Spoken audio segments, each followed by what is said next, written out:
नमस्कार नमस्कार नमस्कार। मेरा नाम है राजीव गुलजाज RKB और मैं हूं इस वक्त एडवोकेट प्रदीप दामकिया जी के साथ। प्रदीप जी नमस्कार।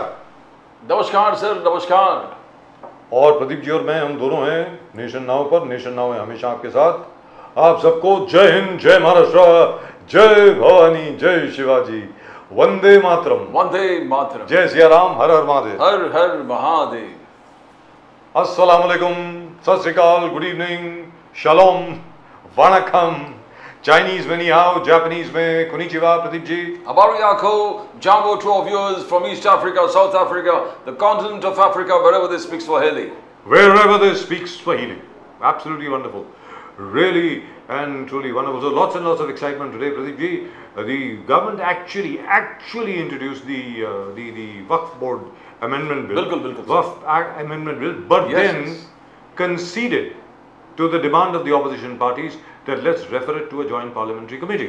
I wonder why they did that. Obviously, I think the indication must have come from their allies as well. Just as we were speculating, Nitish Kumar ji or Chandrababu Naidu ji, they have a huge Muslim support base.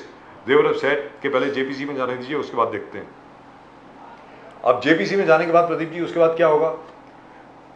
काफ़ी देर तक इस पर speculation होगी, discussion होगी, recommendation होंगी और 1.5-2 साल तो इसमें निकल जाएंगे बड़े आराम से। तो whereas the intention seems to be all right. ये कहा जा रहा है कि वक्फ बोर्ड में काफ़ी करप्शन है। वक्फ बोर्ड के जो लोग हैं, जैसे हमने भी सुना है, कितनी बार सुना है, कितने लोग यहाँ पर भी कंप्लेंट्स लेकर के आए थे कि वक्फ बोर्ड के मेंबर्स जो हैं वो किस तरीके से बिहेव कर रहे हैं। तो वक्फ बोर्ड के अंदर मुझको ऐसा लगता है कि पारदर्शिता लानी चाहिए, यानी ट्रांसपेरेंसी लानी चाहिए, उसकी वर्किंग के अंदर ऑनेस्टी होनी चाहिए, उसके अकाउंट्स जो हैं वो सबको पब्लिक को अवेलेबल होने चाहिए। They must be audited and audited very very well.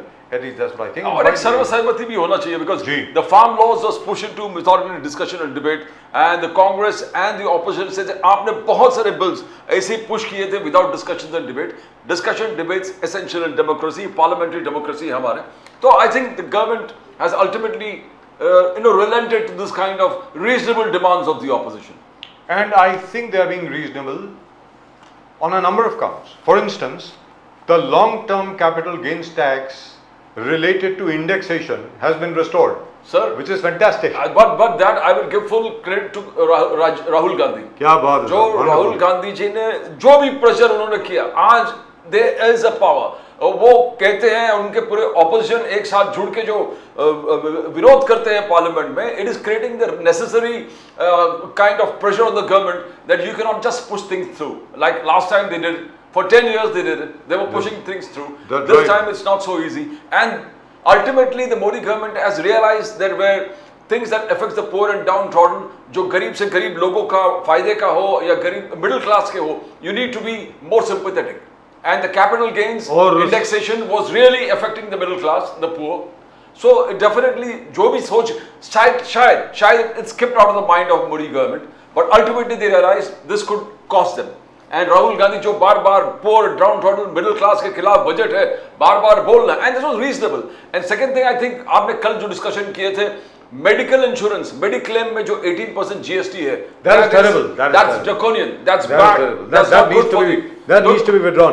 And I think most members of the BJP will also agree that that needs to be withdrawn. You said that Nitin Gadkari himself has written a letter to that. That's right. Nitin Gadkari साहब ने खुद ने चिट्ठी लिखी है। और दूसरी बात क्या है कि मुझे ऐसा लगता है कि हमारी वित्त मंत्री जो है, in spite of the best of intentions, by the way, she is a very sincere person. We know her very well. I mean, know her very well in sense we have seen her working. But I think she is guided too much by her bureaucrats. मुझको ऐसा लगता है. In any event, I could be wrong. I don't know. But at the moment, with us to discuss the Waqf Board and other developments all around Maharashtra and elsewhere, we have Mr. Pradeep Gowde, and of course we have our old friend Asif Farooqi Saab from the Congress. Gowde Saab from the BJP and Farooqi Saab from the Congress. Gentlemen, thank you very much for coming on the show. बहुत बहुत धन्यवाद आपका show में आने के लिए। नमस्कार, नमस्कार आप दोनों को। गावड़े साहब नमस्कार, जय सिया राम, हर हर महादेव। और फारूकी साहब, thank you so much for coming. Thank you. I am very impressed with that picture of that painting of Rahul Gandhi behind you, Farooqi साहब. Really and truly lovely. Thank you. Very nice. तो सबसे पहले गावड़े साहब, आज वक्फ board के ऊपर जो discussion हुआ पार्लियामेंट में, आई थॉट, पता नहीं आपने देखा कि नहीं देखा गावड़े साहब, आई थॉट किरण रिजिजू साहब डिड अ वंडरफुल जॉब। किरण रिजिजू साहब ने जिस प्रकार बैकग्राउंड के साथ एक एक सवाल लिया। देखिए साहब, डिस्कशन दोनों तरफ से बहुत अच्छा हुआ। अज़ुद्दीन ओवैसी साहब ने अपनी बात रखी, अखिलेश यादव जी ने रखी, राहुल गांधी जी ने रखी, बाकी सब लोगों ने भी रखी, और सामने से रिजिजू साहब ने एक एक चीज का जो जवाब दिया, which was very nice. That is my opinion. अब आप बोले गावड़े साहब, प्लीज गो अहेड। नहीं, जरूर हम सब चाहते थे कि आज जो bill Oh, by the way, I must stop you. I must stop you, sir. I must stop you. India has just won the bronze medal again in hockey. Congratulations to everybody. Congratulations. We have just defeated Spain 2-1. So congratulations to the boys. मतलब बड़े दिनों के बाद sir अच्छी खबर आई है Olympic से। 2-1 again in hockey. Fantastic. India will be back on the podium again in 2 consecutive Olympics. Absolutely lovely. जी, अब गावड़े साहब आप बोले, प्लीज गो अहेड। नहीं, जरूर हमारे खिलाड़ियों का अभिनंदन।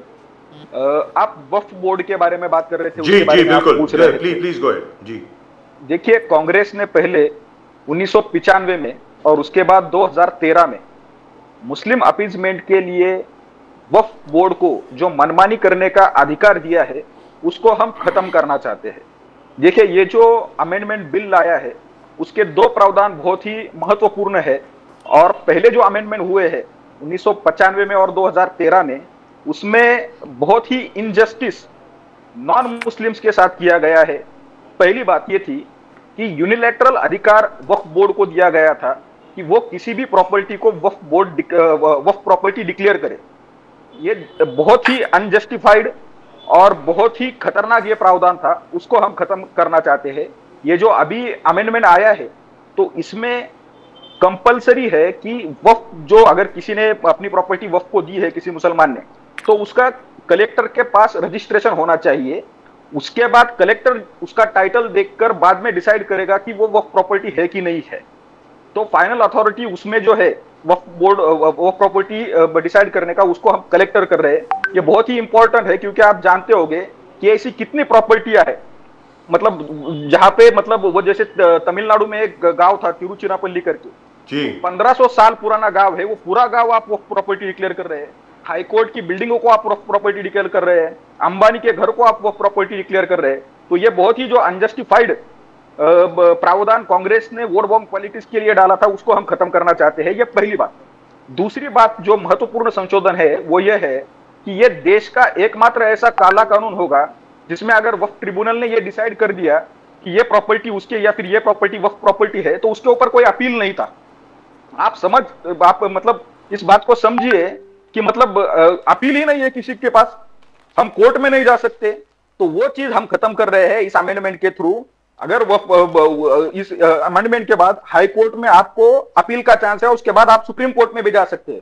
तो ये जो 2 बहुत ही एंटी हिंदू या फिर जिसको कह सकते हैं नॉन मुस्लिमों के लिए बहुत ही परेशानी वाले जो प्रावधान थे, जो बहुत ही इनजस्टिस कर रहे थे, वो दोनों हम खत्म करने वाले हैं।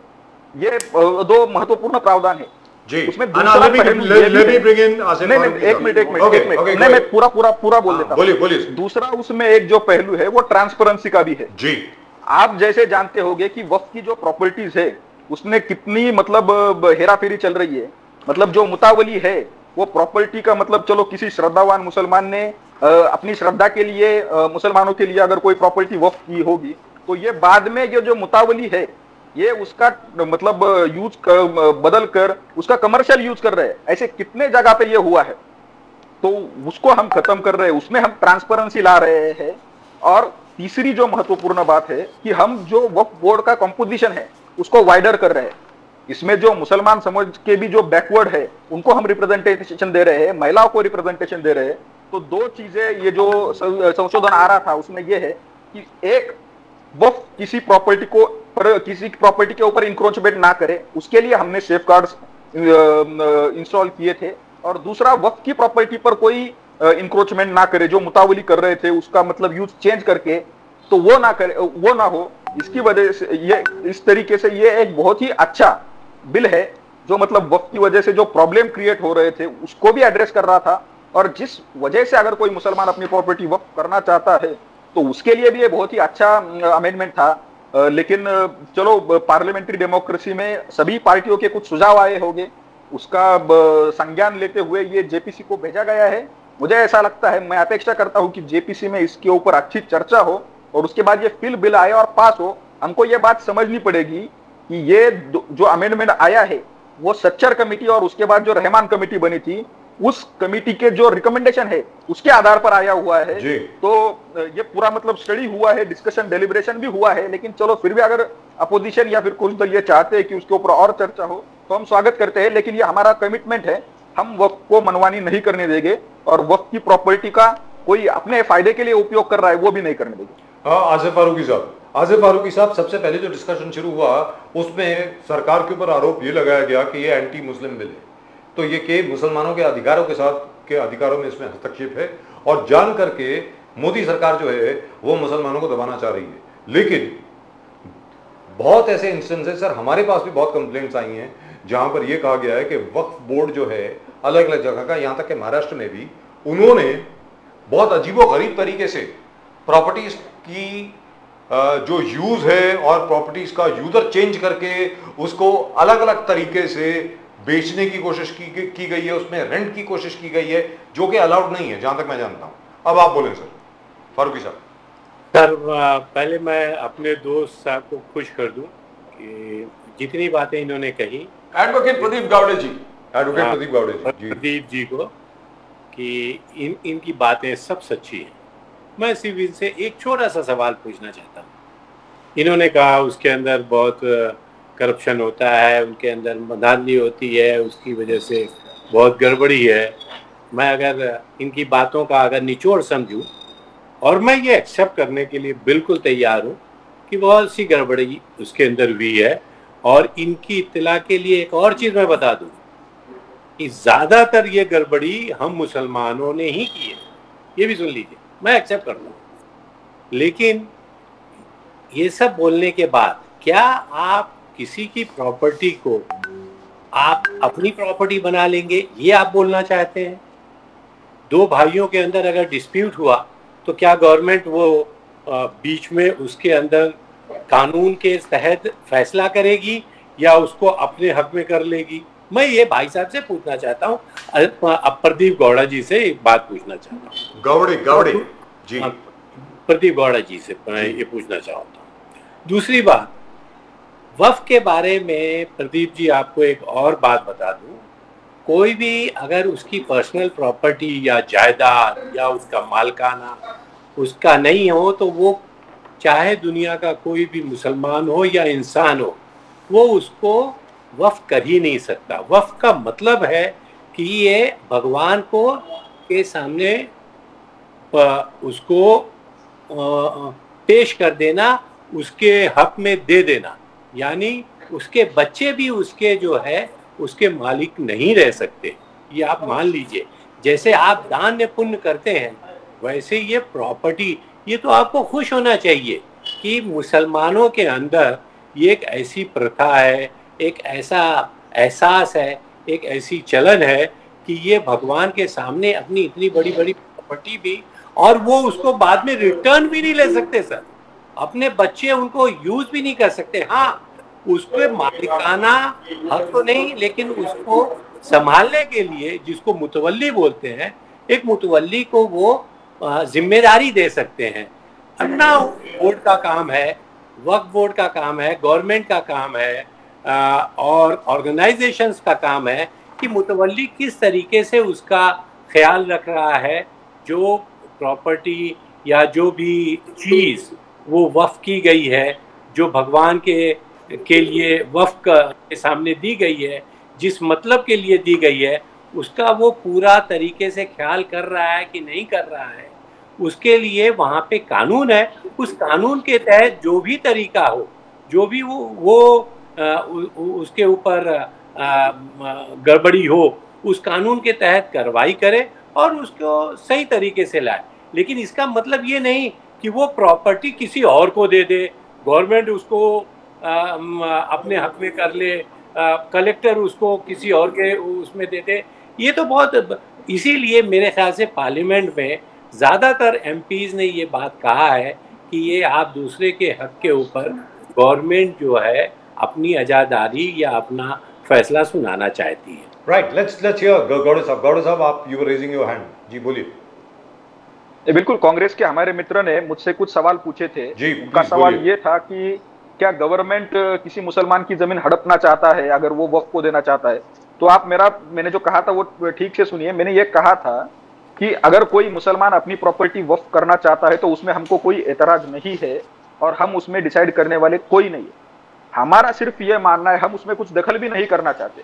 हमारा ये मानना है अगर कोई मुसलमान अपनी प्रॉपर्टी वक्फ करता है तो वो करे, लेकिन वक्फ बोर्ड जो करता था, जो वक्फ प्रॉपर्टी नहीं थी, गवर्नमेंट की प्रॉपर्टी होगी या फिर किसी हिंदू की प्रॉपर्टी होगी, किसी और की प्रॉपर्टी थी, उसको आप वक्फ बोर्ड की प्रॉपर्टी करके क्लेम कर रहे थे और उसको यूनिलैटरली आप वक्फ बोर्ड की प्रॉपर्टी डिक्लेयर कर रहे थे। जो पहले एक्ट में हो रहा था वो हम नहीं होने देना चाहते। ये मेरा कहना है। आपने देखा होगा कि कितनी पुरानी प्रॉपर्टीज है जिसको वक्फ बोर्ड यूनिलैटरली डिक्लेयर कर रहा है। उसमें कोई लिमिटेशन होना चाहिए कि नहीं? मतलब 500 साल पहले ये प्रॉपर्टी यहाँ पे मुसलमानों का राज था, इसलिए ये प्रॉपर्टी वक्फ हो गई, ये प्रॉपर्टी वक्फ हो गई, तो ये नहीं चलेगा। आपने अपनी खुद की प्रॉपर्टी है, आपका टाइटल क्लियर है, सब कुछ क्लियर है, आप वक्फ करना चाहते हैं आप कीजिए, उसमें हमको कोई एतराज नहीं है।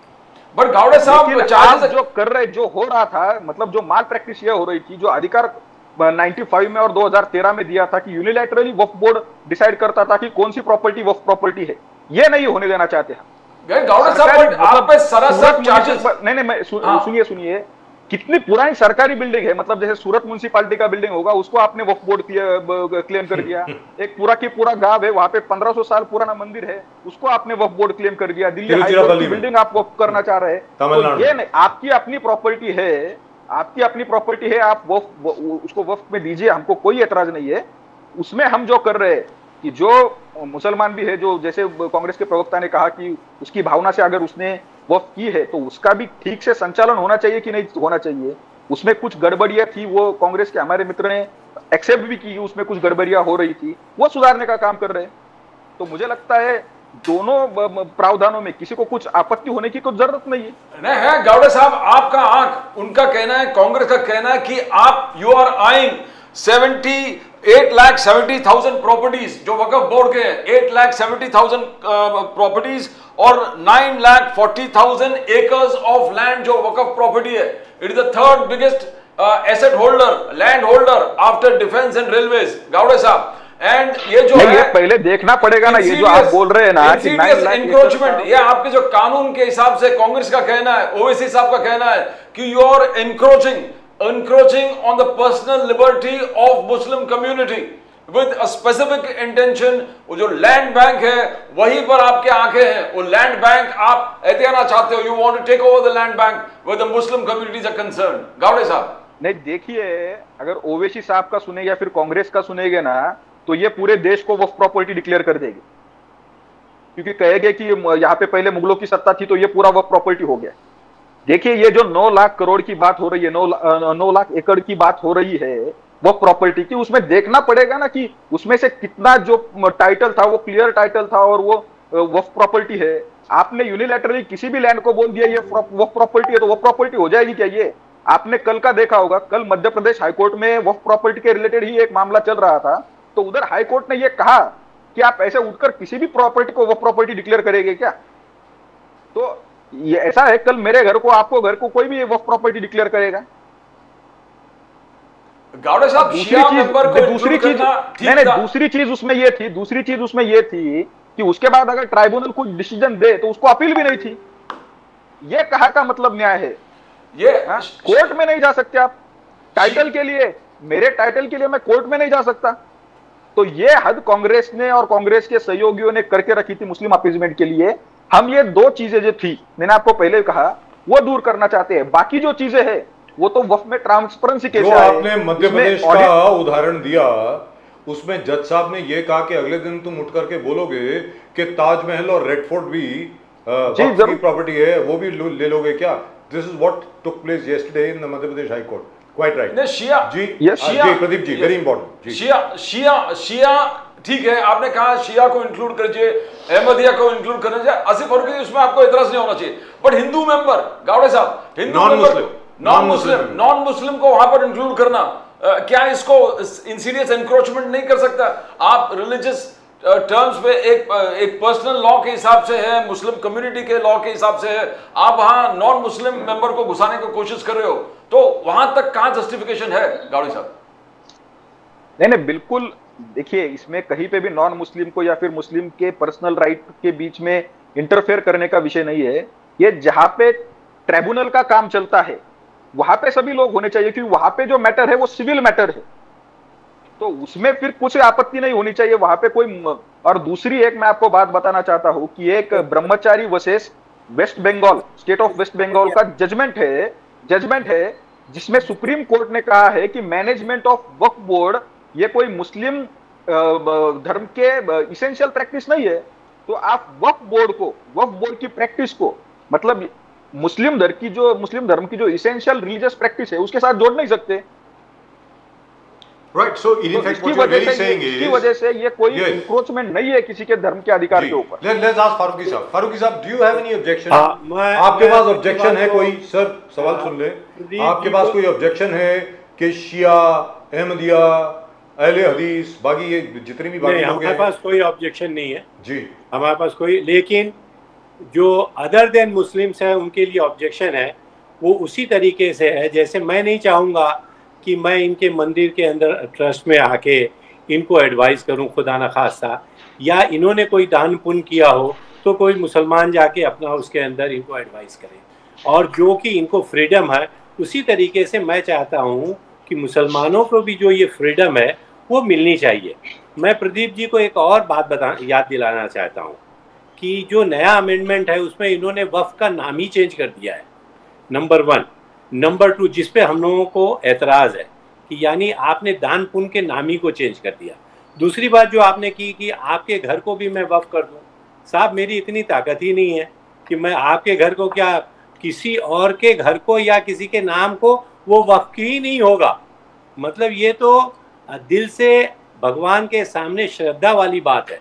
अगर मैं कर भी देता हूँ तो उसका कोई मुझको लाभ नहीं मिलने वाला है। ये एक मुसलमान की सच्ची बात है, श्रद्धा की बात है। अब चोर उचक के गलत तरीके से मैं ये चीज़ें अगर करता हूँ और करना चाहता हूँ तो वो हर कम्युनिटी में, हर रिलीजन में है, मैं उसके ऊपर बहस नहीं करूँगा। तीसरी बात जो आपने कहा कि ये मुद्दा है कि बोर्ड के आगे कोई आ नहीं सकता, बिल्कुल मैं आपको ये बताऊंगा जो मुद्दा है वो वक्फ की प्रॉपर्टी का है जो ऑलरेडी आइडेंटिफाइड है, जिसमें किसी को कोई एतराज़ नहीं है कि ये प्रॉपर्टी वक्फ की है कि नहीं है। यही बात हम बोलना चाहते हैं कि ये गवर्नमेंट नया एक शोषा छोड़ना चाहती है कि मुसलमानों की जो प्रॉपर्टी जो उन्होंने, उनके बाप दादाओं ने भगवान के सामने अपने तरीके से उनके चरणों में ले जाके दे दी है, और ज़्यादातर वक्फ की प्रॉपर्टीज़ या इस किस्म की जो चीज़ें दी गई हैं वो गरीबों के भले के लिए दी गई हैं, न कि किसी के पर्सनल यूज़ के लिए दी गई है, और उससे चैरिटेबल काम हुआ है।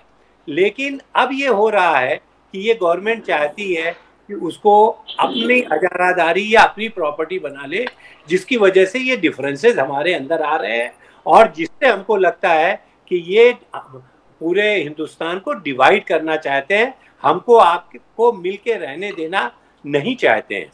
आसिफ जी, एक ऐसे इंसिडेंट था जो गावड़े साहब बोल रहे हैं कि कोई दूसरे के प्रॉपर्टी थे, प्रॉबेबली उनका यही राइट था कि वो वहां पर रह रहे थे, और मुंबई का केस है तो वो उन्होंने वक्फ में वो उसको चीज को जमा कर दिया, which was actually not hers. Ownership किसी और का था, चाहे वो रहती थी वहां पर, और मरने के बाद जो भी है वो एक ऐसा था कि उन्होंने हैंड ओवर कर दिया। नाउ ये ओनरशिप का प्रॉब्लम हो गया, आपने वक्फ बोर्ड को दे दिया, बोला कि ये बट ओनर कोई और था, और शी वाज स्टेइंग और he was staying, the family was staying on rent. तो ऐसे केसेस में क्या आपको नहीं लगता कि कलेक्टर वगैरह जो कह रहे हैं कि डिस्ट्रिक्ट मजिस्ट्रेट वगैरह वो इन्वेस्टिगेट करके थोड़ा क्या ट्रांसपेरेंसी भी होगा और बिल्कुल सही बात है, प्रॉपर्टी भी हो जाएगा। ये सिविल मैटर है सर, और कानून जो उसके लिए बोलता है वो वक्फ के साथ किया जाना चाहिए। ये तो उसमें तो यहाँ पर यही तो प्रॉब्लम है सर, को बोलने की जरूरत नहीं है, लेकिन उसको आप अपनी प्रॉपर्टी बना लें, मुझको वो एतराज है। जी, अपनी प्रॉपर्टी कोई नहीं बना रहा। गावड़े साहब बताएंगे इसको। चलिए गावड़े साहब आप एक्सप्लेन करें, you know exactly what I am talking about, जी बताइए। नहीं, अभी मैं आपको बताता हूँ मतलब किस तरीके से ये प्रोविजंस का दुरुपयोग किया गया। जी बताइए। मुंबई में एक बहुत बड़ा क्लस्टर डेवलपमेंट का प्रोग्राम चल रहा था जी, उसका सभी काम आगे चल रहा था। मुंबई की नहीं, गुजरात की किसी व्यक्ति ने बोर्ड को यह एप्लीकेशन दिया कि उसमें मेरी प्रॉपर्टी है, तो वो पूरे काम को स्टे लग गया, वो काम आगे नहीं बढ़ रहा। तो ऐसे बहुत सारे डेवलपमेंट के जो प्रोजेक्ट्स है, वो दाऊद इब्राहिम की प्रॉपर्टी थी सर पहले। हाँ, दाऊद इब्राहिम वहां हाँ, रहते थे जी। हाँ, तो उसकी प्रॉपर्टी कोई गुजरात में बैठकर किसी ने क्लेम कर दिया कि ये वो प्रॉपर्टी है, तो उसकी वजह से प्रोजेक्ट अटके पड़े हैं। तो ये इस तरीके से मतलब ये जो प्रोविजंस थी, यूनिलैटरल जो राइट दिया गया था वक्फ बोर्ड को ये डिसाइड करने का कि कौन सी प्रॉपर्टी वक्फ प्रॉपर्टी है, उसको हम खत्म कर रहे हैं। देखो, मैंने पहले भी ये कहा कि जो अनडिस्प्यूटेड आपका टाइटल होगा, जैसे फारूकी साहब का कोई अनडिस्प्यूटेड टाइटल होगा, फारूकी साहब ने वो वक्फ कर दी तो हमको उसमें कोई आपत्ति नहीं। लेकिन ये नहीं कि फारूकी साहब प्रदीप गावड़े की प्रॉपर्टी को ये करे कि ये वो प्रॉपर्टी है, या कि कल उठ के वक्फ बोर्ड बोलेगी कि प्रदीप नाम्बियार की जी की प्रॉपर्टी जो है वो वक्फ प्रॉपर्टी हो गई। ऐसा कैसे चलेगा? और अच्छा, यहाँ पे फारूकी साहब से पूछता हूं मैं। गावड़े साहब एक सेकंड। फारूकी साहब, वक्फ में तो वैसे अगर ओरिजिनली अगर वक्फ जो है 1922 में शुरू हुआ, उससे आगे आकर के 1955 में एक और एक्ट आया, 1952 में आया, 55 में, 95, 96 में, और उसके बाद 2006 में, फिर 2013 में अलग अलग अमेंडमेंट्स किए गए। सर आप ये बताएं, वक्फ के पास क्या हक है ये क्लेम करने का कि ये वक्फ प्रॉपर्टी है? क्योंकि वक्फ बोर्ड को तो प्रॉपर्टी औकफ की जाती है, मतलब it is given to waqf. How can waqf claim कि इट इज माय प्रॉपर्टी? जैसे सूरत म्यूनिसिपल बिल्डिंग उन्होंने क्लेम कर ली कि साहब हमारी है। ये बताएं सर, ये जरा मिस्ट्री सॉल्व करें।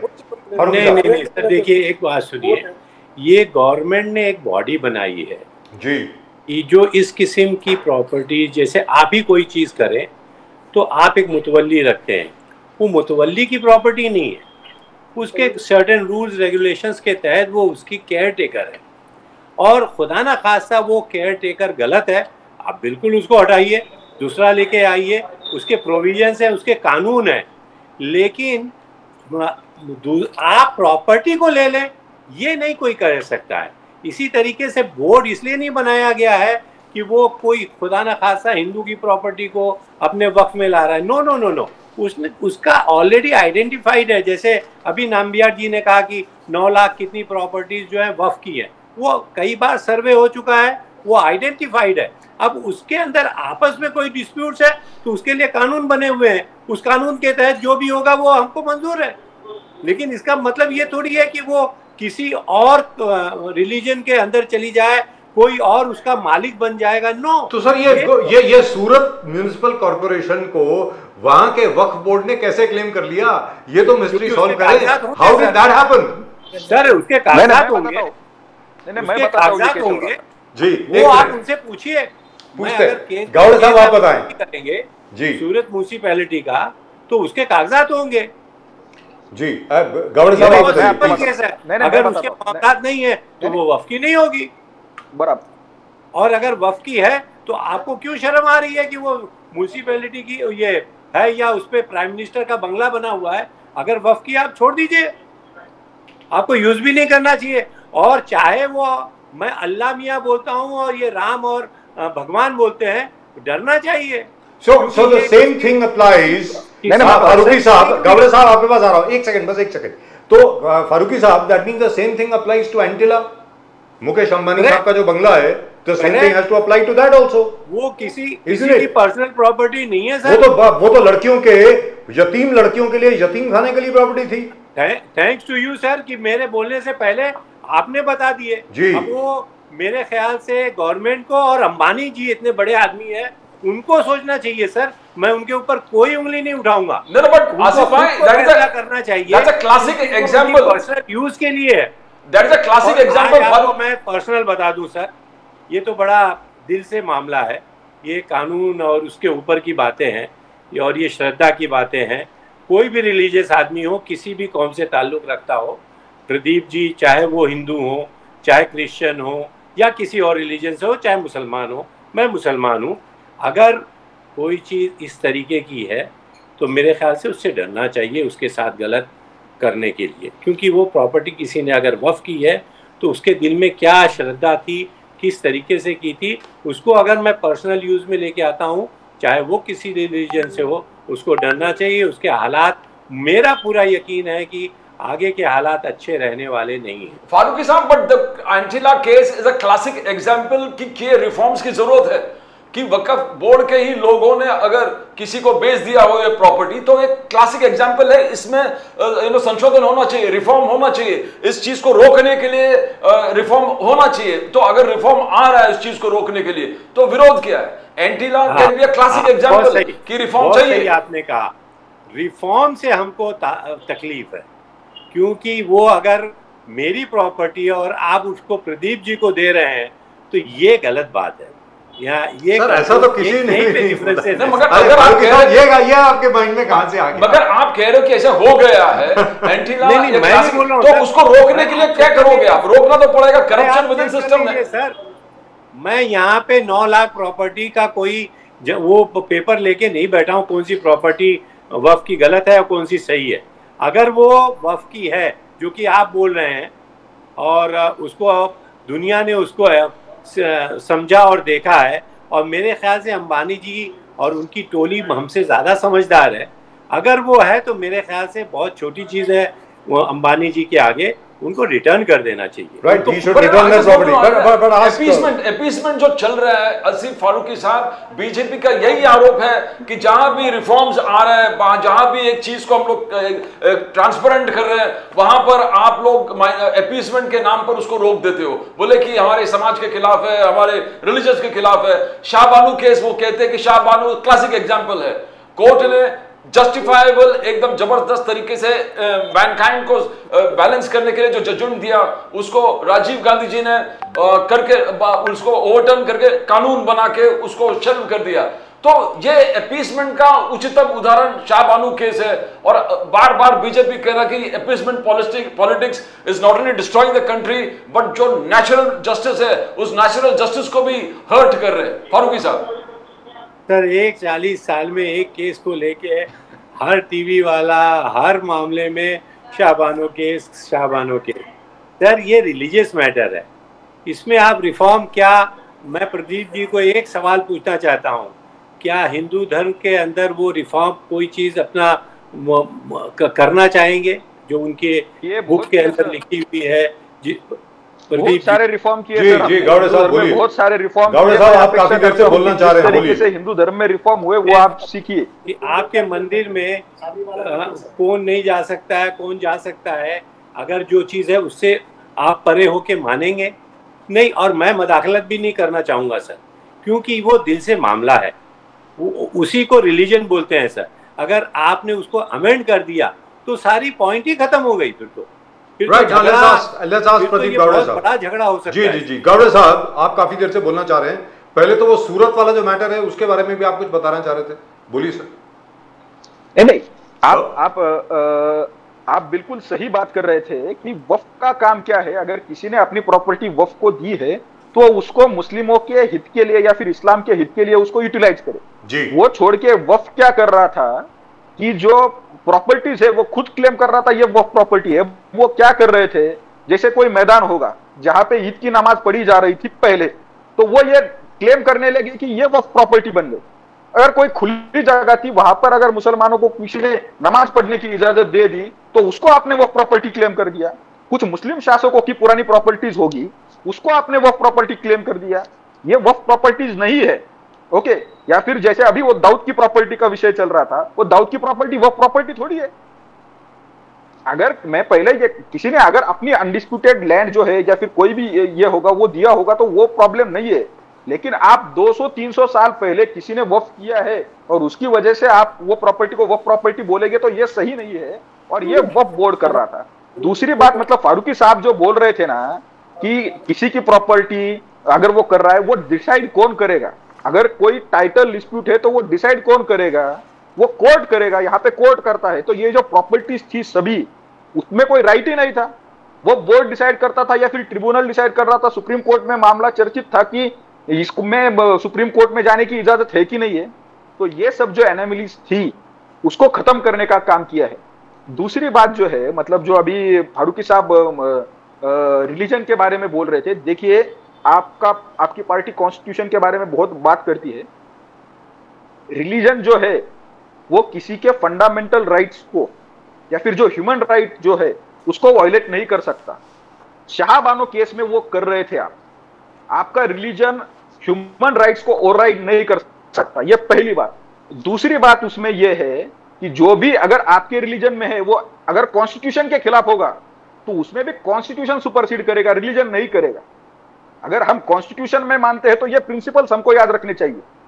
तो इसकी वजह से कोई ये कहे कि आप वक्फ में कैसे बात कर सकते हैं या फिर आप ये ट्रिपल तलाक को कैसे खत्म कर सकते हैं या फिर शाहबानो का केस या फिर मतलब उस वैसा ही जजमेंट अभी रिसेंटली भी एक सुप्रीम कोर्ट का आया है कि जिसमें सीआरपीसी 125 का जो बेनिफिट है वो मुस्लिम महिलाओं को देना चाहिए। अभी एक रिसेंट जजमेंट भी वैसा आया है। तो ये परफेक्टली वैलिड है क्योंकि ये फंडामेंटल राइट है, ह्यूमन राइट्स है। इसमें आप ये नहीं कह सकते कि हमारे धर्म में नहीं है। अरे कॉन्स्टिट्यूशन में है तो वो सबको मिलेगा। लेकिन यहां पर प्रदीप गावड़े साहब, प्रदीप जी एक मिनट, प्रदीप गावड़े साहब, talking about the Surat municipal corporation, sir वही ट्राइब्यूनल जिसके बारे में आप बोल रहे थे कि ट्राइब्यूनल के खिलाफ कोई अपील नहीं है। सूरत म्युनिसिपल कॉर्पोरेशन की जो बिल्डिंग है जिसको मुगल सराय का हिस्सा कहते हुए किसी ने यह कह दिया कि यह वक्फ बोर्ड की प्रॉपर्टी है और वक्फ बोर्ड ने यह डिक्लेयर भी कर दिया कि हमारी प्रॉपर्टी है, वही ट्राइब्यूनल वक्फ बोर्ड का, उन्होंने उसको इनवैलिडेट किया और वक्फ बोर्ड के खिलाफ स्ट्रिक्चर्स पास किए उसी वक्फ बोर्ड के ट्राइब्यूनल ने अभी अप्रैल 2024 में कि how dare you do this. और उन्होंने साथ में यह भी कहा है अपने ऑर्डर में, I have it right here in front of me, कि आप पूरे वक्फ बोर्ड की का नाम खराब कर रहे हैं, don't you dare do this. और साथ में रेकमेंड भी किया है कि जिसने अपने आप को मुतावली कह करके उस म्युनिसिपल कॉर्पोरेशन बिल्डिंग को क्लेम किया था उसके खिलाफ क्रिमिनल केस दर्ज किया जाए। Just for your information sir. अब आप बोले गावड़े साहब। नहीं, ठीक बात है, ट्राइब्यूनल ने अगर वैसा डिसीजन दिया होगा तो वो अच्छी बात है, ये नहीं अच्छी बात है। लेकिन वो एक ट्राइब्यूनल ने दिया है, उसमें भी देखिए गड़बड़ी हुआ था, बोर्ड ने उसको वक्फ प्रॉपर्टी डिक्लेयर किया था। अगर आप समझिए ट्राइब्यूनल ने अगर वही डिसीजन अपहेल्ड किया होता तो उसको कोई अपील था क्या? नहीं, अभी तो कोई अपील नहीं। अभी जो नया एक्ट आ रहा है उसमें अगर ट्राइब्यूनल ने ऐसा कुछ डिसीजन दिया तो उसको आप हाईकोर्ट में चैलेंज कर सकते हैं। इसमें आपत्ति होने की क्या जरूरत नहीं है ना किसी को। अगर ट्राइब्यूनल अच्छा काम करता है तो ठीक है, अच्छी बात है। लेकिन अगर ट्राइब्यूनल के डिसीजन से मुझे कोई प्रॉब्लम है तो मुझे कोर्ट में जाने का अधिकार चाहिए, वही एक्ट ने किया है। तो हम किसी भी मामले में अगर कोई भी मामला होगा हम उसको सुप्रीम कोर्ट तक लेके जा सकते हैं, तो इस मामले को भी लेके जाना चाहिए। अगर मेरी प्रॉपर्टी को किसी ने वक्फ प्रॉपर्टी क्लेम किया है, ट्राइब्यूनल के निर्णय से मैं खुश नहीं हूं, मुझे हाईकोर्ट जाने का मौका चाहिए, सुप्रीम कोर्ट जाने का मौका चाहिए, वो तो मतलब लेकिन गावड़े साहब जो प्रदीप जी ने आपसे पूछा पहले, क्या ये प्रयत्न है आपका नंबर 1, क्योंकि इतनी ज्यादा जमीन है, सबकी लार टपक रही है कि ये इतनी ज्यादा जमीन वक्फ के पास कैसे है, मुसलमानों के पास इतनी ज्यादा जमीन कैसे है, क्या लार टपक रही है कि किसी भी तरीके से इसको हथिया लो, नंबर 1। और नंबर 2, सारी दुनिया के सामने, स्पेशली हिंदू वोटर्स के सामने ये दिखा दो कि कैसे एक बार फिर हम लोग मुसलमानों को दबा रहे हैं। Is that the idea sir Gawde sahab? नहीं, दोनों बातें गलत है। आपने जो दोनों प्रपोजिशंस किए थे मैं उससे सहमत नहीं हूं जी। देखिए, किसी का लाल टपकने की या फिर किसी चीज की कोई जरूरत नहीं है।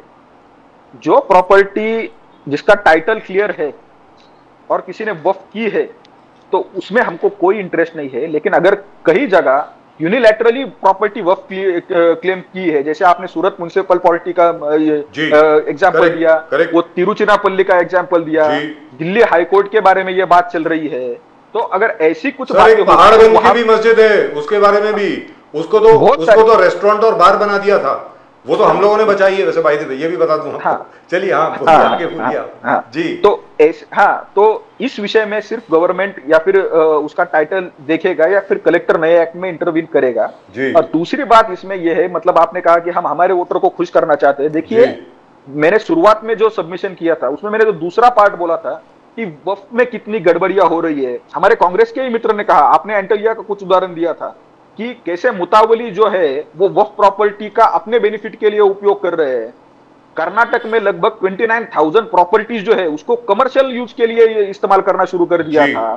तो ये सब जो हो रहा था, मतलब किसी श्रद्धावान मुसलमान ने धर्म के लिए अगर कोई दान दिया होगा और कोई उसका कमर्शियल इस्तेमाल कर रहा है तो मुसलमान नहीं चाहते होंगे कि ऐसा हो।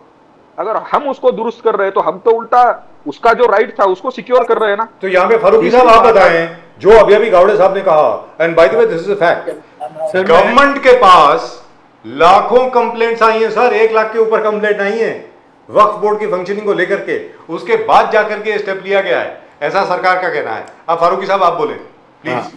मैं प्रदीप जी को 2-3 चीज क्लियर कर देता हूँ। जी बताएं। थोड़ा शांति से सुनिएगा सर। जी बोलिए बोलिए।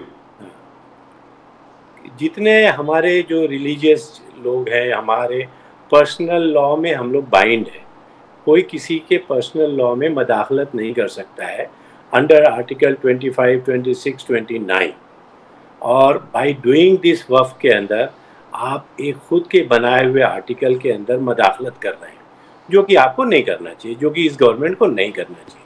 नंबर 2, आपने कहा सर लाखों कंप्लेन है, मैं आपको बोलता हूँ 1,01,000 मेरी तरफ से और सुन लीजिए, उसमें एक और जोड़ दीजिए। लेकिन इस कंप्लेन का मतलब ये नहीं हो गया कि प्रदीप जी की जो प्रॉपर्टी जो उन्होंने श्रद्धा के तौर पे वक्फ की हो, वो आसिफ फारूकी को आप दे दें। ऐसा आप नहीं कर सकते सर। यही हमारा एक सिंपल बोलना है। मिसाल के तौर पे इन्होंने कहा कि कमर्शियल यूज़ हो रही है, हो सकता है बहुत सी प्रॉपर्टीज़ कमर्शियल वक्फ की हो रही हैं, लेकिन वो पैसा कोई पर्सनल नहीं यूज़ कर सकता।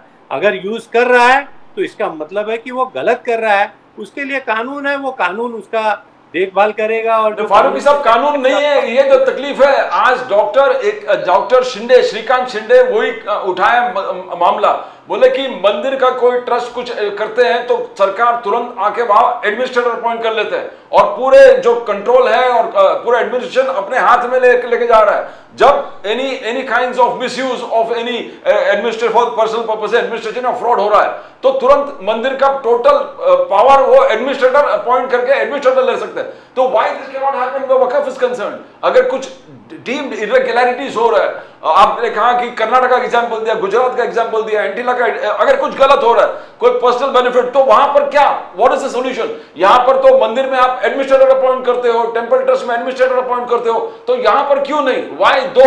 ये इशू यहां पर आ रहा है कि व्हाई अपीसमेंट में मुस्लिम्स आर कंसर्न्ड, और जो हिंदूज है वहां पर आपने टोटल तोड़ कर दिया कानून, एडमिनिस्ट्रेशन अपॉइंट कर लिया, पूरे अपने कंट्रोल अपने हाथ में ले लिया सरकार। व्हाई? तो ये डिफरेंशिएशन जो है, डिफरेंस, तो क्या इसमें आपको नहीं लगता कि सुधारीकरण होना चाहिए फारूकी साहब? नहीं प्रदीप जी, एक और मैं आपको बात बता दूं, ये पर्सनल मामला हम लोग सिविल मैटर नहीं डिस्कस कर रहे हैं, यहाँ वक्फ की प्रॉपर्टी का मामला डिस्कस कर रहे हैं, जो कि किसी की पर्सनल जायदाद नहीं है सर। और वक्फ के अपने कानून बनाए हुए कानून है, जिसको आप अमेंड करना चाहते हैं, और वो अमेंडमेंट इस हद तक है कि किसी की वक्फ की भी प्रॉपर्टी को आप पर्सनल बना देना चाहते हैं, जिससे हमको कौन सा प्रावधान है फारूकी साहब? जो अमेंडमेंट बिल आज आया है उसमें ऐसा कौन सा प्रावधान है जो मतलब वक्फ की प्रॉपर्टी को पर्सनल प्रॉपर्टी कर रहा है? आपने तीसरी बार ये विषय कहा है। नहीं, आपने तीसरी बार फारूकी साहब मेरी बात, आपने तीसरी बार ये बात कही, आप वो प्रावधान, आप अमेंडमेंट बिल में से वो प्रावधान बता दीजिए जिससे वक्फ की प्रॉपर्टी को कोई पर्सनल प्रॉपर्टी कर रहा है हिंदू। नहीं, आप नॉन मुस्लिम को इसमें घुसा रहे हैं, सबसे बड़ा वही अमेंडमेंट गलत है। ये बिल्कुल नहीं करना चाहिए आपको। जब एक वक्फ बोर्ड बना हुआ है जिसके कानून है, जो कि गवर्नमेंट ऑफ इंडिया ने बनाया है, with the help of definitely religion, but only non-Muslim MPs, sir. Article under 25, 26, 29 मैं उसको कर सकता हूँ, only non-Muslim MP और आप कोई चाहते हैं। अगर महाराष्ट्र में कोई मुस्लिम एमपी नहीं होगा तो क्या करेंगे? नहीं, अब ये सर अपॉइंट तो करना है ना उसमें। अब ये एक अब डिफरेंट इश्यू है, जिसको आप बहुत कॉम्प्लेक्स करना चाहते हैं, और उसके प्रावधान हो सकते हैं, वो ऑफलाइन हम लोग बात कर सकते हैं, लेकिन आपके घर में आके मैं वहां पे कब्जा नहीं कर सकता, ये मेरा मानना है। तो सर अभी तक तो पहले वक्फ बोर्ड जो करता था कब्जा दूसरों की प्रॉपर्टी पे, वो चल रहा था क्या? नहीं, वो कौन सी किया? आप उसको कीजिए और उसको ले लीजिए। आपका अगर ऐसा कोई क्लेम है, सूरत म्युनिसिपैलिटी का अभी तो डिसीजन बता दिया इन्होंने। बिल्कुल, मैंने आपको बता दिया, तमिलनाडु में पूरा क्या पूरा गांव क्लेम कर लिया आप लोगों ने। नहीं, अगर आपके पास ऐसा कोई है बिल्कुल लीजिए, उसमें कोई मुसलमान आपको बोलेगा नहीं। अरे तो कोई प्रॉपर्टी किसका है तो ये एग्जीक्यूटिव कौन करेगा? कोर्ट करेगा। तो ये गलत बात है। हमने अधिकार दिया है इसमें, आपने हमको अधिकार आर्टिकल अंडर 25, 26, 29 दिया है कि आप मदाखलत नहीं करेंगे, आप किसी बाहर वाले को लाके उसमें नहीं बिठाएंगे। ये मेरा रिलीजियस मैटर है और ये वक्फ की भी प्रॉपर्टी भगवान को दी हुई है, इसका मालिक अल्लाह है, भगवान है, उसमें आप लाके हिंदू को भर रहे हैं, नॉन मुस्लिम्स को भर रहे हैं। तो सर आप ऐसा नहीं कर सकते। सर व्हाट अबाउट दे रहे हैं sir, do you have objections to Shias और Ahmadiyas being part of the Waqf board? नहीं, वो सब हमारा वो मुद्दा है नहीं सर। तो फिर अभी तक I want to know, just for my personal knowledge, I'm sure Pradeep Gowde साहब would also like to know, I'm sure Pradeep Nambiar ji would also like to know, महिलाओं so को would our viewers, बना रहे हैं। अभी तक क्यों नहीं बनाया था सर? अभी तक शियाइट्स को क्यों नहीं इनवाइट किया था? शिया बोर्ड अलग है सर, यूपी कर्नाटक वगैरह में एक शिया बोर्ड अलग है जी। उसको ऑलरेडी एग्जिस्टिंग है, उसको मान्यता है आप लोगों के इंफॉर्मेशन। तो and what about women? No women in the Waqf board sir? नहीं, अगर उसमें प्रावधान है तो वो वुमेन का मिलना चाहिए। जी गौड़े साहब, आप कुछ कहना चाहेंगे इसके बारे में? नहीं, मैंने पहले भी ये कहा कि हमने जो पार्टिसिपेशन था, कॉम्पोजिशन था, वो बोर्ड का और ट्राइब्यूनल का, उसको हमने देखिए सर, आज बीजेपी ने कहा कि हम 50% औरतों को देंगे, कोई कानून नहीं है, उन्होंने कहा देंगे, देना था दिया, नहीं देना था नहीं दिया, तो ये तो उनका पर्सनल मैटर। हमने कानून पास किया, पार्लियामेंट में कानून पास किया हमने, वो करने डिलिमिटेशन के बाद हो जाएगा। आप कौन होते हैं मदाखलत करने वाले? जब एक चीज आर्टिकल 25, 26, 29 में मैं प्रोटेक्टेड हूं, तो आप होते कौन है मेरे को उसको अंदर करने वाले? इसका मतलब है कि आप डिवाइड करना चाहते हैं, आप मुझको तकलीफ देना चाहते हैं, आप रिलीजन के नाम पे मुझको अलग परेशान करना चाहते हैं, यही तो हमको तकलीफ है और यही हम नहीं चाहते हैं। राइट टू इक्वालिटी भी है साहब, राइट टू इक्वालिटी है, जहां वुमन को भी पार्टिसिपेशन देना पड़ेगा, शिया हो तो उनको पार्टिसिपेशन देना पड़ेगा, Ahmadiyya you cannot differentiate on the basis of race, caste, colour, religion. तो आपके रिलीजन में आता तो पार्टिसिपेशन इक्वालिटी उनको इंक्लूड करते हैं। फारूकी साहब आपको एक बार नहीं, मुझे बात करनी, मुझे बोलिए गावड़े साहब, नहीं मुझे बात बोलो गावड़े साहब, बोलिए, कुछ बोलना चाहते थे आप? किसने उसको मना किया है? नहीं, एक मिनट, पर्सनल मैटर है सर, इसी को तो पर्सनल। फारूकी साहब एक मिनट, बोलिए गावड़े साहब। नहीं, फारूकी साहब जो बार बार ये कह रहे हैं कि आप हमारे मुसलमान धर्म में या फिर हमारे रिलीजन की प्रैक्टिस में दखल नहीं दे सकते, ये बिल्कुल गलत बात है। अगर आपके रिलीजन में कोई चीज ऐसी है, कोई प्रैक्टिस ऐसी है जो एंटी कॉन्स्टिट्यूशन है, तो उसमें बिल्कुल दखल दिया जा सकता है। आप रिलीजन के आधार पर यह नहीं कह सकते कि हम लड़कियों के 13-14 साल में शादी करेंगे। आप रिलीजन के आधार पर यह नहीं कह सकते कि हम कॉलेज में बुर्का पहन के जाएंगे। आप रिलीजन के आधार पर यह नहीं कह सकते कि हम महिलाओं को मेंटेनेंस नहीं देंगे। आप रिलीजन के आधार पर वक्फ में जो मनमानी चल रही थी वो नहीं करने दे सकते। तो ये प्रोपोजिशन ही गलत है। दूसरी बात, मैंने शुरुआत में भी एक कहा था, मैंने शुरुआत में भी एक कहा था, मैंने शुरुआत में भी ये हमारा सुनिए शुरुआत में भी मैंने एक कहा था कि मेंटेनेंस ऑफ वक्फ प्रॉपर्टी ये इसेंशियल इस्लामिक प्रैक्टिस नहीं है, ऐसा जजमेंट है सुप्रीम कोर्ट का। अभी आपको सुप्रीम कोर्ट का तो ऐसा जजमेंट है sir, once a waqf always a waqf. Sir Supreme Court का जजमेंट तो है, once a waqf always a waqf. Yes once a waqf always a waqf. When your title is clear, आप मेरी प्रॉपर्टी को वक्फ नहीं कर सकते। आप मेरी प्रॉपर्टी को वक्फ करेंगे, आप कहेंगे वंस अ वक्फ ऑलवेज होगी भी नहीं सर। मुसलमान हो या हिंदू हो, कोई की भी प्रॉपर्टी अगर वो कोई गलत कर रहा है तो वो हो भी नहीं सकती।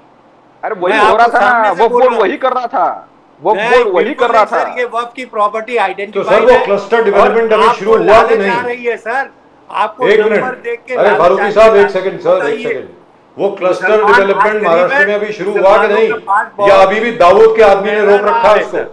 गावड़े साहब, क्या वो क्लस्टर डेवलपमेंट अभी शुरू हुआ है कि नहीं हुआ है? मेरी इंफॉर्मेशन है अभी शुरू नहीं हुआ है सर। गावड़े साहब, नहीं तो ऐसा आगे ना हो, ऐसा आगे ना हो, इसी के लिए तो ये सब प्रावधान लाए जा रहे हैं कि कोई कहाँ पे बैठ के, मतलब 200 साल पहले ये वक्फ दे दिया है, 200 साल पहले इसको वक्फ कर दिया है, यहाँ पे हमारी नमाज पढ़ी जाती थी, उसकी वजह से ये वक्फ प्रॉपर्टी है, ये चीजें ना हो, इसी के लिए I don't understand this is very strange.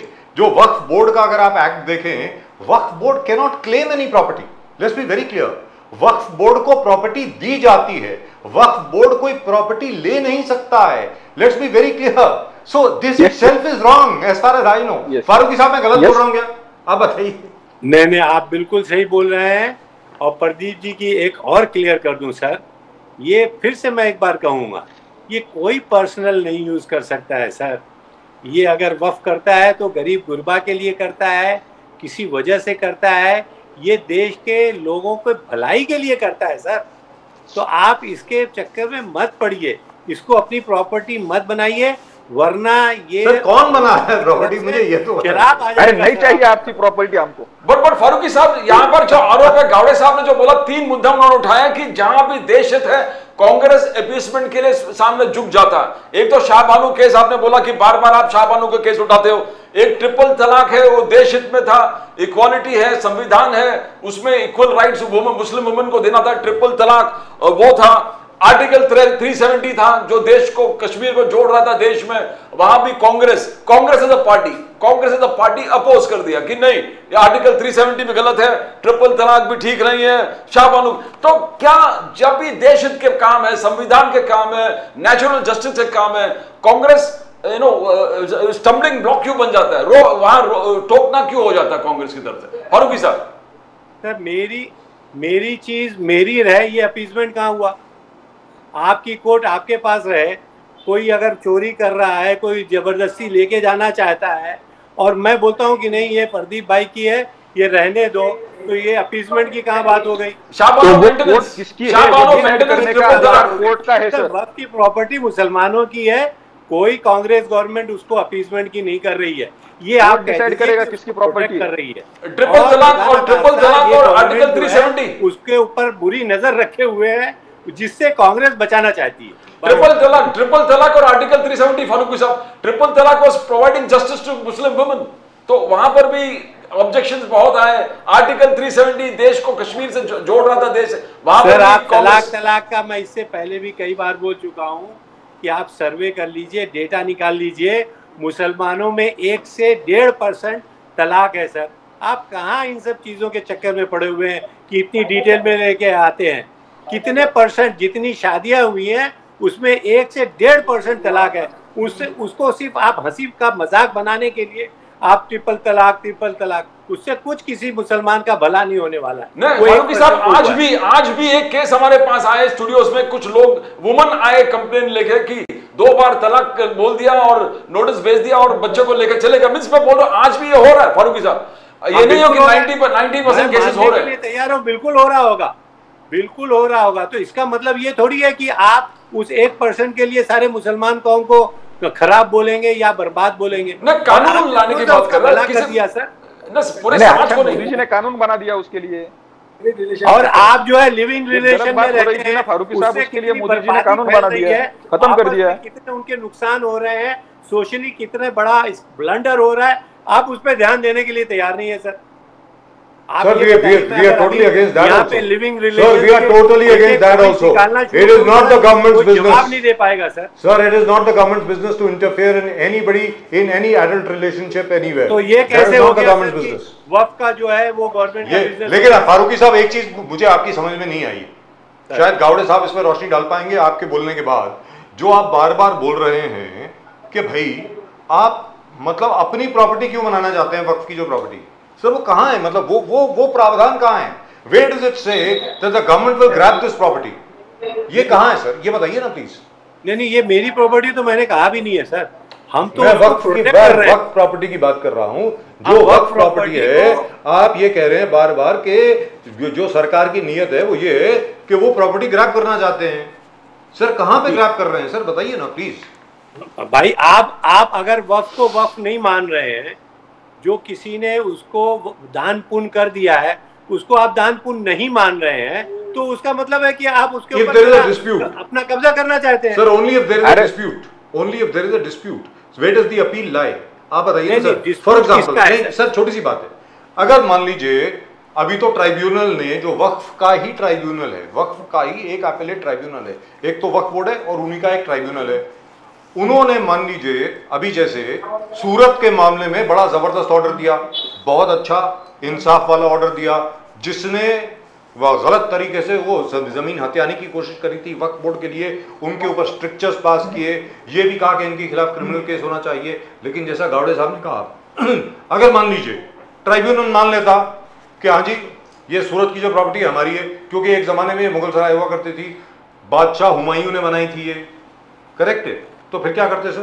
There was no appeal, there has to be an appeal sir. Every decision everywhere is appealable in India. Up till now Waqf का जो ट्राइब्यूनल है उसका निर्णय अभी अपीलेबल नहीं है। फारूकी साहब, आपको लगता नहीं है कि it should be made appealable? बताएं। वो आइडेंटिफाइड हो गई हैं, सर्वे हो चुका है, एक बार नहीं दसियों बार हुआ है। अब उसके अंदर कोई डिस्प्यूट आता है तो वो वक्फ का डिस्प्यूट नहीं, वो आपस के पर्सनल डिस्प्यूट्स है। इसलिए आप वक्फ की प्रॉपर्टी जो दान पुण्य हो गया उसके अंदर कोई दान पुण्य का डिस्प्यूट नहीं है सर। अब ये आप किसके केयर में है, किसके केयर में नहीं है, इसका इस्तेमाल क्या होना चाहिए, जिसने वक्फ किया है वो स्कूल के लिए किया था, कॉलेज के लिए किया था, या किस मत के लिए किया था, वो डिस्प्यूट हो सकता है। किसी ने गलत कब्जा किया वो हो सकता है, लेकिन वक्फ की प्रॉपर्टी एक बार हो गई तो वो वक्फ की रहेगी। सुप्रीम कोर्ट का ऑर्डर है। मैंने कौन तय करेगा कि वो प्रॉपर्टी वक्फ की है कि नहीं है? ये ऑलरेडी तय हो चुकी है सर। कैसे तय होगा? ऑलरेडी तय हो चुकी है। कैसे ये बीजेपी गवर्नमेंट तय करेगी? नहीं, गवर्नमेंट नहीं तय किसने? गवर्नमेंट नहीं करने करेगी सर। गवर्नमेंट तय करेगा, कोर्ट तय करेगा, कौन करेगा? नहीं, ये गवर्नमेंट ने तय किया है। नहीं, फारूकी साहब ने कह दिया, ये गवर्नमेंट का तय किया हुआ है, ये किसी का आपने कह दिया ये प्रॉपर्टी, आपने कह दिया कि ये प्रॉपर्टी आपने तो अमेंडमेंट लाके ये कह दिया कि अब ये वक्फ कहलाएगा ही नहीं। आपने तो नाम भी चेंज कर दिया। नए जो आज जो प्रावधान, बताइए ना क्या नाम रख दिया, क्या नाम है बताइए। आपने उसको डेवलपमेंट का नाम दे दिया, आपको ये भी नहीं मालूम है। आपने वक्फ का नाम ही चेंज कर दिया। अरे वक्फ का नाम है उसमें, वक्फ डेवलपमेंट का है। पूरा नाम बताइए, पूरा। नहीं, अभी वो तो आज मैं पढ़ूंगा कि पूरा क्या है। तो उसमें वक्फ नाम नहीं है क्या? है मुसलमान वक्फ डेवलपमेंट बोर्ड। उन्होंने वक्फ की नाम चेंज कर दिया जी सर। आपका तो यही हिस्ट्री रही है कि आप धीरे धीरे इसको चेंज करके उसका पूरी शक्ल बदल देते हैं। दान पुण्य से आपको तकलीफ क्या है? So Gawde sahab, there is a deficit of trust. कहने का मतलब ये हुआ, कांग्रेस ये कह रही है कि मुसलमान आपको ट्रस्ट नहीं करते, मोदी सरकार को ट्रस्ट नहीं करते, कि आप जो हैं इसके बावजूद के, जैसे बाबरी मस्जिद के ऊपर सुप्रीम कोर्ट का स्टे था, उसके बावजूद कल्याण सिंह साहब की सरकार थी, उन्होंने बाबरी मस्जिद को ध्वस्त करने की ऑलमोस्ट परमिशन दे दी। How do I know this? I was there, मैं तो वहीं था सर। लेकिन आपसे मैं जानना चाहता हूं, जब आप ये कह रहे हैं कि कांग्रेस हमेशा अपीजमेंट में बिलीव करती है, दूसरी तरफ से ये बात आती है कि मुसलमान ये समझते हैं कि आप उनकी प्रॉपर्टी को ग्रैब करना चाह रहे हैं। गावड़े साहब, आप बताएं। नहीं, मुसलमान ऐसा कुछ नहीं समझते। आपने ही बात कही कि कितने लाखों मुसलमान ने कंप्लेंट की कि वक्फ प्रॉपर्टी का मिसयूज हो रहा है। जी, हो रहा है। तो वो सरकार के ऊपर फेथ है और सरकार उसकी में ऊपर कोई कानून बनाए, उसी के लिए किया है ना जी। तो क्या हो रहा है? प्रॉब्लम ये हो रहा है कि ये जो 4 लोग टीवी पे बैठ के या फिर किसी और जगह पे बैठ के बड़बड़ करते हैं कि ये मुसलमानों की प्रॉपर्टी हड़प करना चाहते हैं, ये करना चाहते हैं, वो सच नहीं है। वास्तविक में मुसलमानों को पता है कि वक्फ प्रॉपर्टी के साथ क्या हो रहा है, किसी तरह से मुतावली उस प्रॉपर्टी को ग्रैब कर रहे हैं, ये मुसलमान जानते हैं। और मुसलमान सरकार से अपेक्षा ये करते हैं कि सरकार इसमें न्याय देगा। तो उसकी वजह से जो सजेशन सभी मुसलमानों के आए हैं, आप जानते होंगे कि रहमान साहब थे, कांग्रेस के मिनिस्टर थे, उनकी अध्यक्षता में जो अपॉइंटमेंट कमेटी अपॉइंट की थी, उसके रिकमेंडेशन को हमने इसमें शामिल किया है। तो ये तो सब इतने दिनों से जो प्रोसीजर चल रहा था उसको हम आके लेके जा रहे हैं। तो गावड़े साहब, एक फियर यही है कि आप सब बिल्स बिना डिस्कशंस पास करते हो, चाहे वो फार्म लॉज हो, अगर इन्वॉल्वमेंट होता और डिस्कशन और डिबेट होता, जो बहुत सारे बिल्स इन द लास्ट 10 साल में आपने पास किया विदाउट डिस्कशन एंड डिबेट। तो ये फियर है लोगों के मन में कि ऐसे चीज आप अनस्क्रूपसली पास कर देते हो, because you got brute majority in Lok Sabha and Rajya Sabha.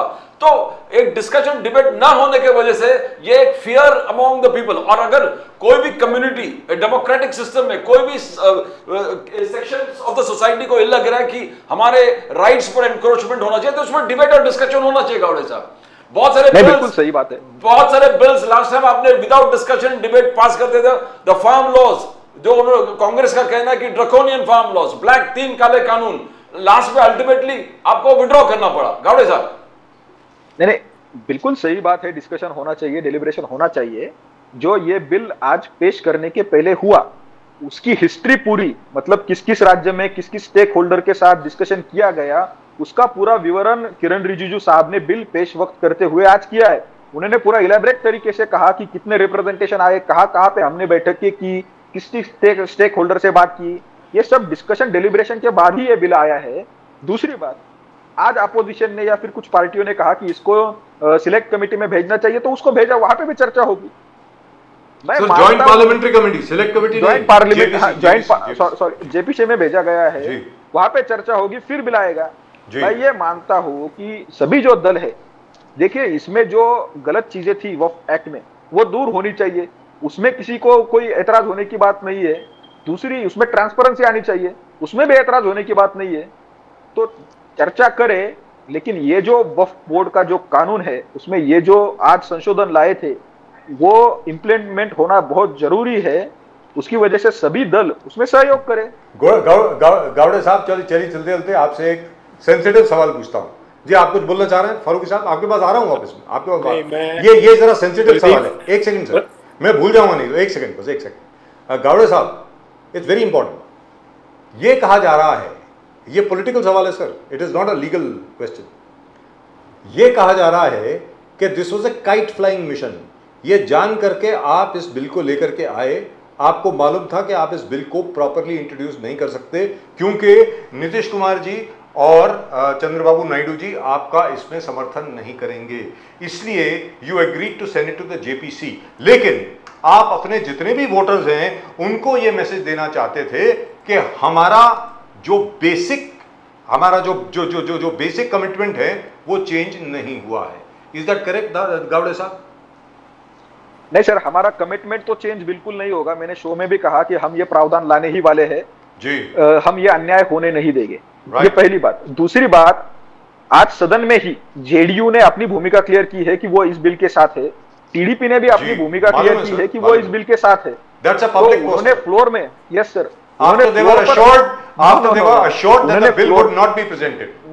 Floor पर अपनी भूमिका बता दी है।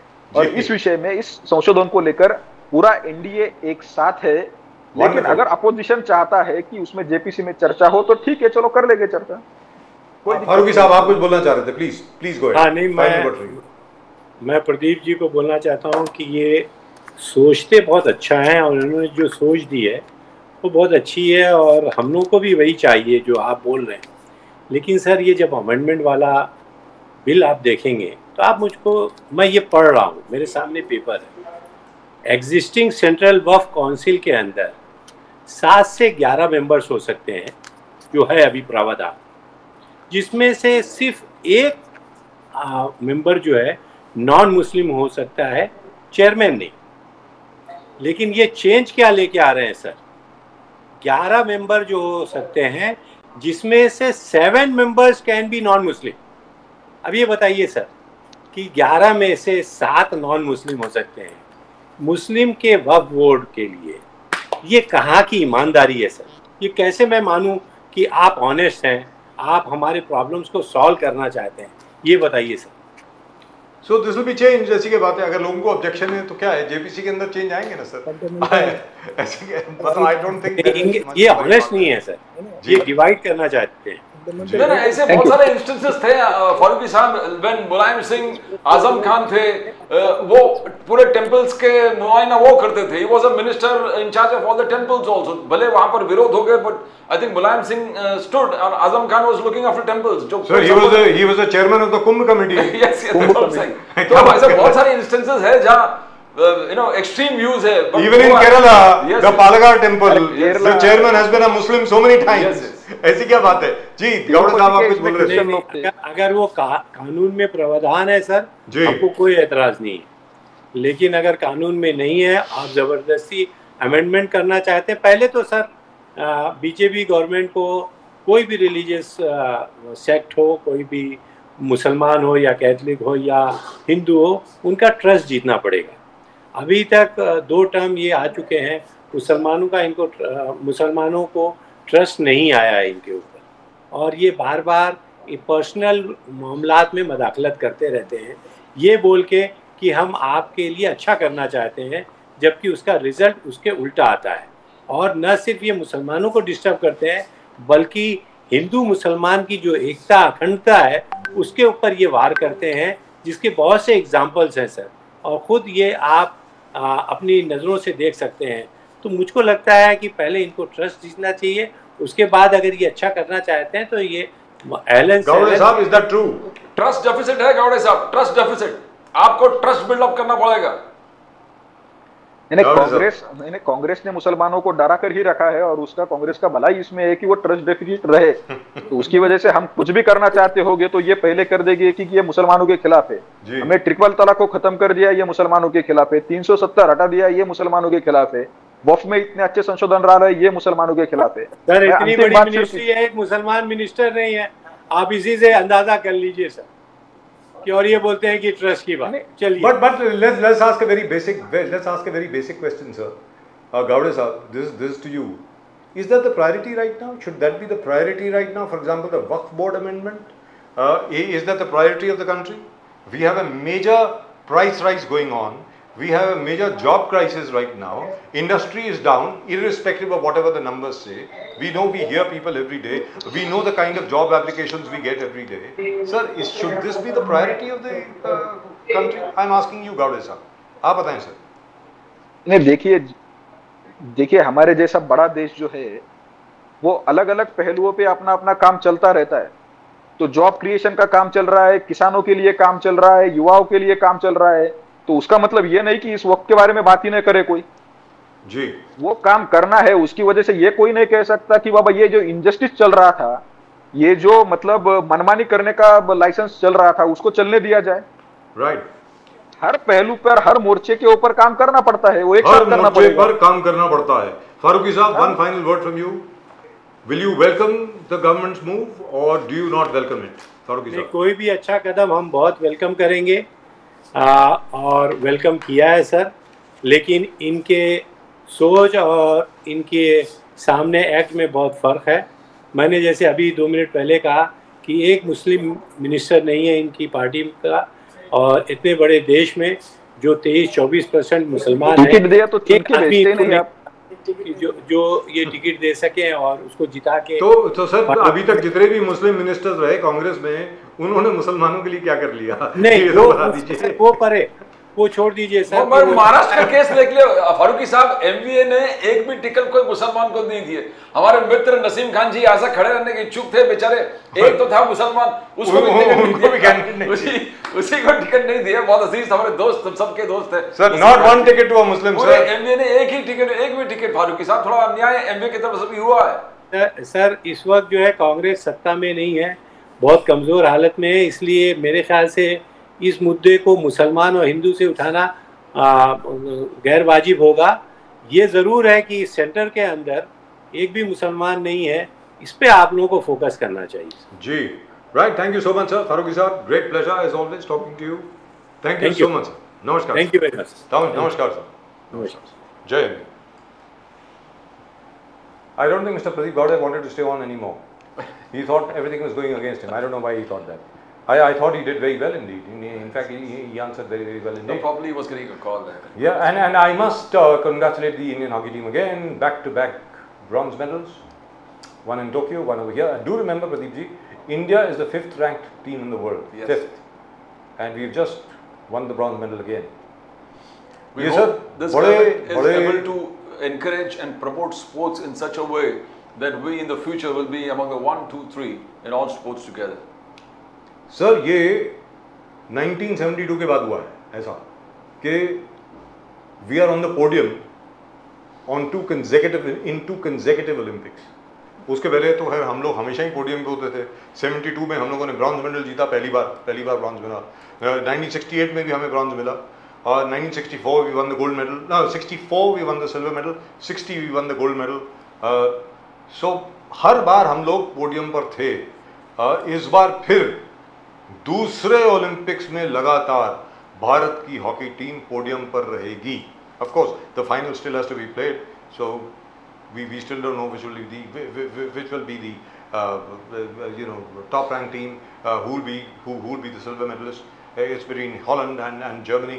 I'm tending towards Holland anyway. The Dutch They are very fast. They're very good, but the Germans have a great record of winning Olympic finals.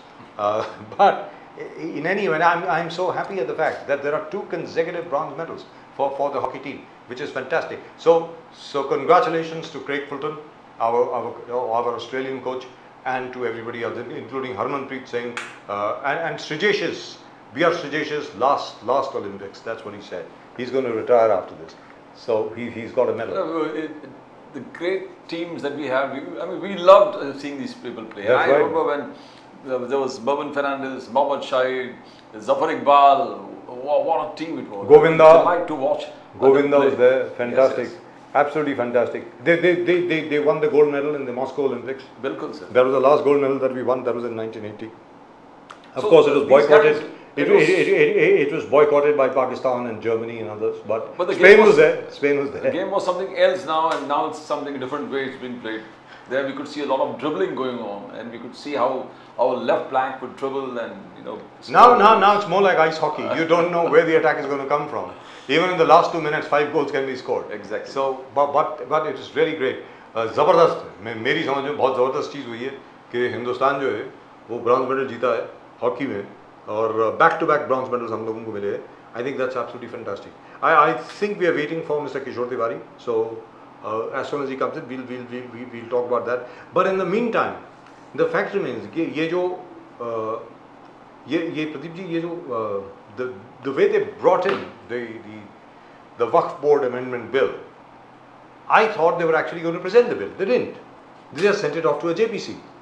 So which means whereas the JDU and the TDP publicly said that we will support you, but they also must have made it very clear that, hey, listen, don't try to push this through. I think that's what happened. That's my opinion. Sir, if you see pushing, when Rahul Gandhi took over the lead of the opposition, first thing that the Congress said that we are not going to allow you to push bills without discussion and debates.